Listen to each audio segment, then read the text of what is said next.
Mis queridísimas amistades de su canal, una pausa en la jornada con el doctor Álvaro Niño, que soy yo. Mire, hoy estoy feliz, yo siempre estoy contento. Ustedes ya saben que mi nivel de contentura es superlativo, pero es que hoy sí estoy contento porque estoy acompañado de mi hijo, de Alexander. Yo ya les he hablado en otros videos acerca de él, que es el juicioso, que es el más estudioso, que es el más culto, el que me acompaña a los viajes, el que es más estudiado que un sabio. Y les voy a decir por qué. Porque su naturaleza es ser flemático, es un individuo melancólico, cultísimo, que ama la lectura y ama los libros más que a cualquier otra realidad en la vida. Y dentro de sus muchos estudios, les cuento que es abogado, pero además es penalista de la Universidad Autónoma de Bucaramanga, pero además es abogado conciliador de la Cámara de Comercio de Bucaramanga, pero además es abogado experto en policía, pero además es abogado ambientalista y minero de la Universidad del Rosario. La razón de que yo esté con él, además de que me encanta tener a mis hijos cerca, es porque cuando estaba en su posgrado en la Universidad del Rosario, me pasó un libro que le pusieron a él a leer de tarea, como que se lo regaló un profe. Y ese libro se llamaba La Justicia Ambiental, y a mí ese tema me cautivó, porque yo tengo mis reparos a veces con nuestro sistema de justicia, porque es un sistema que se orienta mucho más hacia la justicia de papel, hacia la norma, que hacia la justicia de la vida, de la realidad. Y me he chocado con esa realidad muchas veces. Pero cuando la justicia empieza a hablar de derechos ambientales y de justicia ambiental y de reconocimiento a las comunidades, yo dije, bueno, se están saliendo de la norma, del interés o de la prebenda y están yendo hacia la vida, y eso me encantó.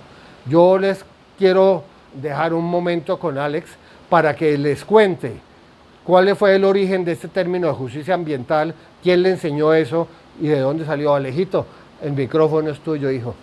Muchas gracias, Mufasa. Efectivamente, el tema de justicia ambiental es algo que viene siendo a esta hora un poco novedoso, pero se viene viendo desde hace mucho tiempo.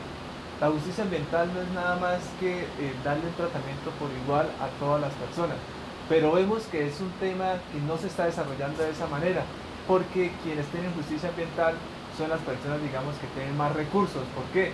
Porque quienes tienen menos recursos son aquellas personas donde nos van a ir a afectar con el ambiente, aquellos sectores donde se desarrolla todo el tema de minería y donde se ve más afectado y se generan más daños ambientales.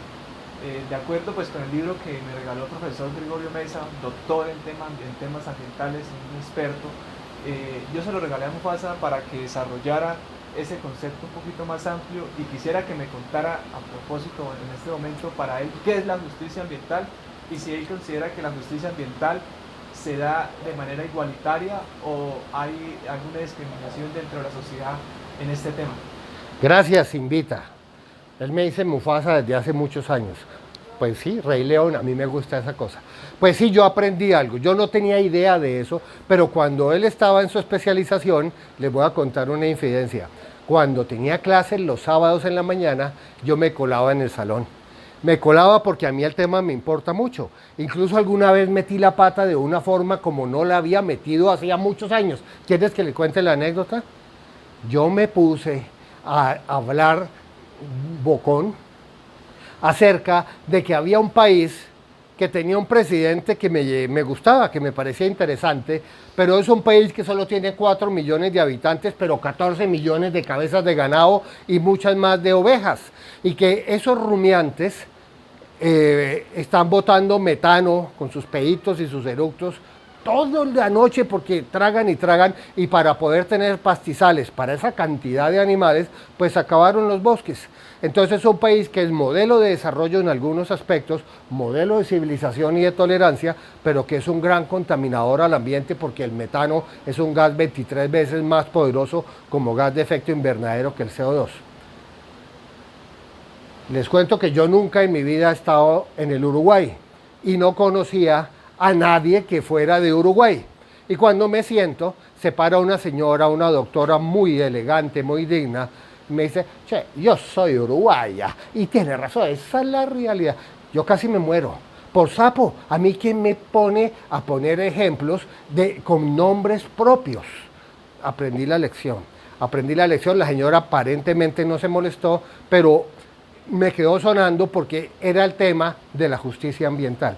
Entonces, todo viene desde el siglo XIX, con la revolución industrial, con el invento de la máquina de vapor, con el consumo de carbón para calentar las casas, con el petróleo, con el gas, y todo eso generó enormes cantidades de efecto invernadero, pero además todo tipo de daños ambientales, porque ese tipo de capitalismo manchesteriano, sin límites, sin normas, creyendo que la libertad justifica todo, pero no definiendo hasta dónde ha alcanzado la libertad, porque la libertad es el libre albedrío de decisión con conocimiento, pero sin sobrepasar la libertad del prójimo, pero respetando la ley, pero sin afectar la salud y mucho menos al medio ambiente. Entonces, cuando se entiende la libertad como lo que es, pues no hay problema, pero no lo entendían, creían que libertad era hacer lo que me dé la gana y tenían esa concepción antropocentrista del mundo en el que toda la naturaleza estaba al servicio del hombre, y no es así. Todo ese concepto que generó en el daño ambiental tan tremendo, en el colapso de la sostenibilidad, en el desarrollo de la economía lineal sin importar los derechos y los residuos, pues entró en conflicto cuando el planeta empezó a pedir auxilio. Y hoy se piensa de una manera completamente distinta. Hoy se sabe que somos interdependientes, que nada, que somos los dueños de la creación, somos una criatura más, que por ser dominante no tiene ningún derecho a acabar con los hábitats de los demás, que lo que viene de la naturaleza se aprovecha, pero aprovechable vuelve a la naturaleza, que es el concepto de la economía circular y del desarrollo sostenible, porque nosotros no nos oponemos al desarrollo. Entonces, dentro de esta nueva concepción del mundo aparece el término justicia ambiental, y lo he extractado del libro de tu profe, ¿cómo se llama, hijo? Gregorio Mesa. Gregorio Mesa, un gran señor, y me dejó estar en su clase. Pues bien, este es el resumen del libro del señor Mesa. Él dice, la justicia ambiental es un nuevo concepto jurídico que designa lo siguiente, 3 cosas. 1, tratamiento justo. 2, participación comunitaria. Y 3, reconocimiento de los derechos ambientales. Tratamiento justo, participación comunitaria y reconocimiento de derechos ambientales. Ahora sí, ¿qué es eso? Tratamiento justo implica que no tiene por qué sobrellevar el peso y las consecuencias de un daño ambiental provocado por otro, natural o jurídico, la comunidad en donde eso se provocó. De ahí se deriva que desde esa concepción y ese punto de vista, todo proyecto que tenga afectación ambiental tiene que tener aprobación por la comunidad, o si no es declarado ilegal. Genial. 2, la participación comunitaria implica, consecuencia de lo anterior, la toma de decisiones comunitarias, democráticas, participativas, en todo lo que tenga que ver con modificaciones, cambios de uso, suelos, licencias, con todo lo que tenga que ver con lo ambiental, especialmente lo que tiene que ver con ecosistemas vulnerables, con fuentes hídricas, costas y donde haya santuarios naturales. Clarísimo. Y 3, el reconocimiento de los derechos ambientales. Los derechos ambientales es un concepto novedoso porque hasta antes no se creía que una criatura diferente a la racional, que es el sapiens sapiens, tuviera derechos. Y resulta que sí los tienen. Y al reconocer esos derechos, incluso a seres inanimados, como páramos, como nevados, como lagos, como ríos, hemos dado un paso grandísimo, sin desconocer los derechos animales, que son seres sintientes y como tal merecen toda nuestra compasión, solidaridad, tolerancia y respeto. Esto es un avance increíble, es un cambio de modos de pensar que condiciona el actuar, o sea, hijo, cambio de paradigmas jurídicos. ¿Y de qué se desprende de eso? Se desprende el enunciado de los derechos ambientales, pero como yo soy un tipo liberal, que no cree que nada sea regalado, pegado a cada derecho viene un deber. Y los derechos van a ser individuales, colectivos animados e inanimados, pero también derechos del Estado y los deberes de la misma manera. Entonces, ¿qué se entiende por eso? Hablemos un poquito de los derechos y los deberes, yo los llamo humanos ambientales. En el Museo de los Valores Humanos desarrollamos claramente este concepto. Los derechos y deberes humanos y ambientales son los que reafirman la indivisibilidad y la interdependencia e interrelación entre todos los seres de la naturaleza, incluyendo los ecosistemas. No podemos concebirnos como especie independientemente de las demás especies, y nuestra responsabilidad, por ser la especie dominante y el depredador más formidable que ha existido jamás, es que el velociraptor y el tiranosaurio eran hermanitas de la caridad al lado de cualquier tipo como yo, ¿sí? Y eso no puede ser posible. Entonces, los derechos y los deberes humanos ambientales, que se basan en la interdependencia, interrelación, en la resignificación de la conducta humana hacia la vida, incluyendo la vida de los demás, más allá de los sapiens, lo que busca es garantizar el desarrollo sostenible para que las nuevas generaciones tengan el mismo derecho que tuvimos nosotros a gozar y disfrutar y vivir en un ambiente sano y saludable. Es eso, garantizar el ambiente para los que vienen después. Y entonces tiene dos postulados. Primero, todos los seres vivos tienen derecho a un ambiente sano, que incluye el clima, que depende de la capa más sutil del planeta, que además no tiene fronteras, por lo que cualquier deterioro en una antípoda a las 24 horas repercute en la otra. Es algo que es de todos, pero el concepto que sea de todos no quiere decir que no sea de nadie, no. Es de todos y cada uno, y todos respondemos, y todos exigimos.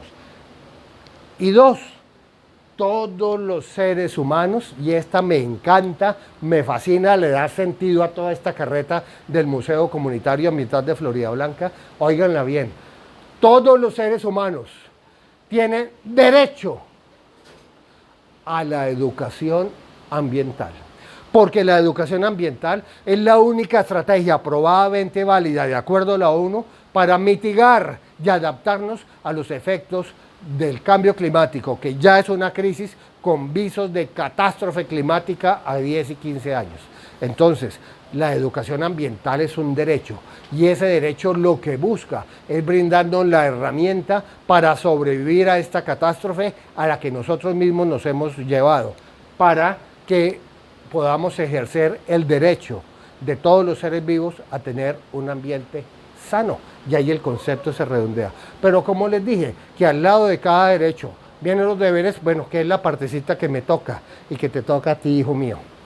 Pues mire, todos los seres humanos, todos, sin excepción, el Papa también, tienen el deber absoluto de reducir su huella de carbono, su huella hídrica, su huella ecológica, propender por la reducción de la demografía, que es insostenible, y llevar en una década por lo menos al 50% de la descarbonización de la generación de energía y de la economía. ¿Sí lo recuerdan?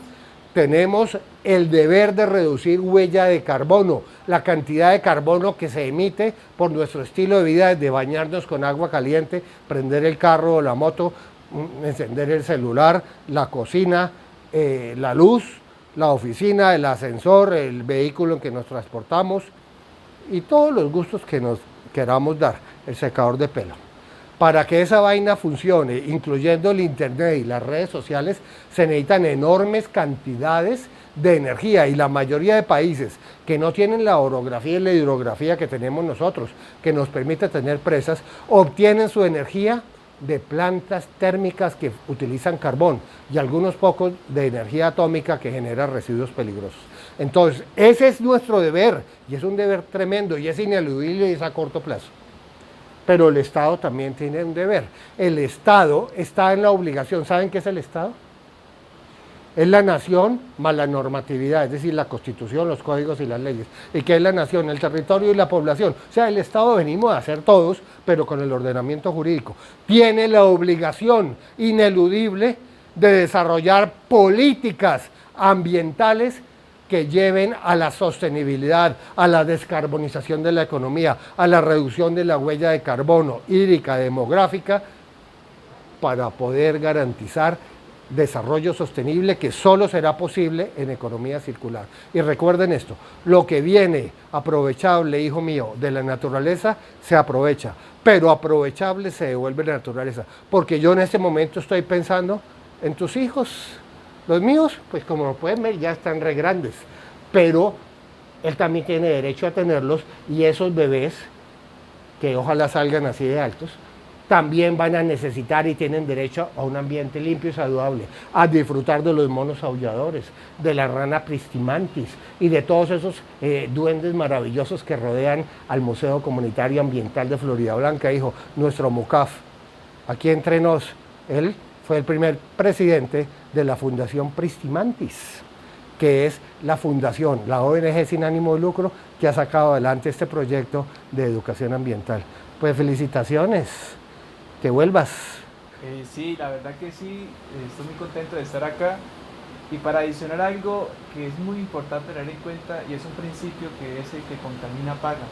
Muchas empresas consideran que por pagar, que por dar algún arancel, tienen ese derecho de ya ir a contaminar las comunidades y de hacer ese daño al ambiente. No necesariamente porque hagan un pago, un hecho económico, pues les da ese derecho para que nos estén jodiendo con el ambiente.